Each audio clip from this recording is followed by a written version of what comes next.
Hogenakkal mini trip vlog பார்க்கலாமா? 5th நைட்டே அக்கா வீட்டுக்கு போயிட்டா. அன்றைக்கி அத்தானுக்கு பர்த்டே கேக் வெட்டிட்டு அடுத்த நாள் மார்னிங் வந்து கார் எடுத்துகிட்டு கிளம்பியாச்சு.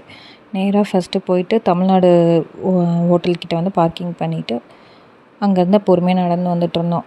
ஆயில் மசாஜ் பண்ணுறதுக்கு தேவையான திங்ஸ் எல்லாம் வாங்கிட்டு ஃபிஷ் வாங்கி கொடுத்து சமைச்சிடலான்னு யோசிச்சுட்டு போய் ஃபிஷ் வாங்கி கொடுத்தோம். சமைச்சிட்டு பார்சல் வர வரைக்கும் வெயிட் பண்ணோம். அதனால கொஞ்சோண்டு ஃப்ரைடு ஃபிஷ்ஷெல்லாம் சாப்பிட்டுட்டு உட்காந்துருந்தோம். போய் டிக்கெட் எடுத்துகிட்டு வந்தாங்க. டிக்கெட் எடுத்துகிட்டு வந்தோடனே பார்சலுக்கு அங்கே அந்த சைடு போகணுன்னு சொன்னாங்க. அதனால் போயிட்டு அந்த கேப்பில் போகும்போது பார்த்தா ஒரு தண்ணியுமே இல்லை, கல் பாறையாகவே இருந்தது. எல்லாம் கிராஸ் பண்ணி போயிட்டுருந்தோம். எனக்கு பின்னாடி வந்த ஒருத்தவங்க கீழே விழுந்து அவங்களுக்கு மண்டையில் அடிபட்டு ரத்தமே வந்துடுச்சு. அந்தளவுக்கு பாறை எல்லாம் பெருசு பெருசாக ஷார்ப்பாக இருந்துச்சு. அப்படியே சரின்ட்டு போகிற இடத்துலலாம் வீடியோ எடுத்துகிட்டு போயிட்டுருந்தோம். நாங்கள் அப்படியே அங்கங்கே வீடியோ எடுத்துகிட்டு ஃபோட்டோஸ் கொஞ்சம் எடுத்துகிட்டு போய் அந்த இடத்துல கரெக்டாக அவங்க பார்சல் போட்டாங்க. 2 பார்சல் எடுத்துருந்தோம்.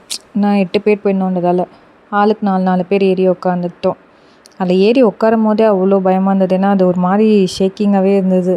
எங்கடா கீழே கவுந்துடுச்சு விழுந்துருவோமோன்னு வேறு பயமாக இருந்தது. பயந்துகிட்டே உட்காந்துருந்தேன் நான். விஜய் டிக்கெட்டை விஜய் தான் ஃபஸ்ட் டைமாக வந்து ஒகேனக்கல் வரேன்னு சொல்லியிருந்தார். அதனால் அவரோட எக்ஸைட்மெண்ட் பார்க்குறதுக்கும் நான் கொஞ்சம் ஆர்வமாக தான் இருந்தேன் எப்படி இருக்குதுன்னு.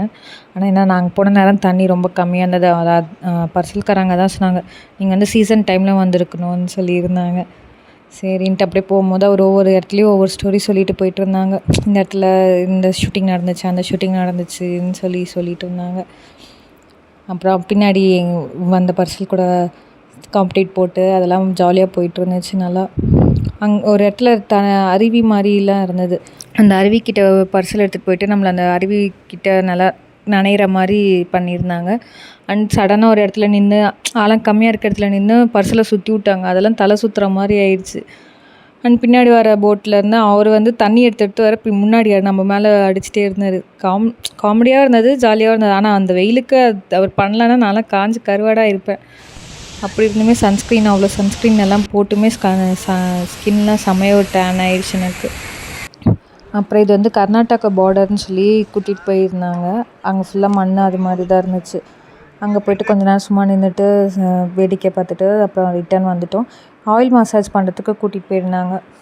ஆயில் மசாஜ் வந்து ஒரு ஆளுக்கு 500ன்னு சொல்லி பேசி ஃபிக்ஸ் பண்ணி போய் பண்ணியிருந்தோம். கேர்ள்ஸ்க்கு தனியாக பண்ணுறாங்க, பாய்ஸ்க்கு தனியாக பண்ணுறாங்க. எல்லாம் ஆயில் மசாஜ் பண்ணிவிட்டு செம்மையாக நல்லா போய் தண்ணியில் குடிச்சிட்டு சாப்பிட்டு கிளம்பி வந்துட்டோம். நாங்கள் அந்த வர வழியில் நல்லா உணவு உண்டு மயக்கத்தில் நல்லா தூங்கிட்டேன்.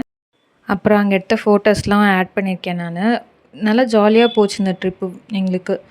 ஆனால் என்ன சீசன் டைமில் போனோம்.